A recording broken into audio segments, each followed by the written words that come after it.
জুমার নামাজের পর এক ব্যক্তি মসজিদ থেকে বের হচ্ছিলেন। হঠাৎ তিনি মারা গেলেন। তাকে দাফনের জন্য একটি কবর খনন করা হয়েছিল, কিন্তু কবর খোলার সাথে সাথেই ভেতর থেকে একটি অদ্ভুত প্রাণী বেরিয়ে আসে এবং লোকেরা আতঙ্কে পিছু হটে যায়। এর আগে কেউ এমন প্রাণী দেখেনি। তারা এটিকে তাড়িয়ে দেওয়ার চেষ্টা করেছিল, কিন্তু এটি গর্জন করে এবং চলে যেতে অস্বীকৃতি জানায়। সবাই আতঙ্কিত হয়ে পড়ে।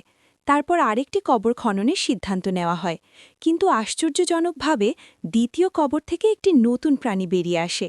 সবাই হতবাক হয়ে যায়। এই লোকটি একজন সম্ভ্রান্ত এবং ভালো মানুষ ছিল। সে সবেমাত্র জুমার নামাজ পড়েছিল।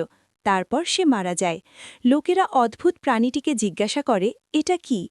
তারপর প্রাণীটি মানুষের কণ্ঠে বলে, এই ছেলেটি সবসময় জুমার নামাজে দেরি করে যায়, মাত্র 2 রাকাত নামাজ পড়ে এবং সাথে সাথে মসজিদ থেকে বেরিয়ে যায়, বাকি নামাজ বাদ রেখে। এই কাজটি আল্লাহর কাছে অপছন্দনীয়। এরপর থেকে সবাই নামাজ পড়তে শুরু করে। আল্লাহ আমাদের সকলকে পূর্ণ নামাজ পড়ার তৌফিক দান করুন।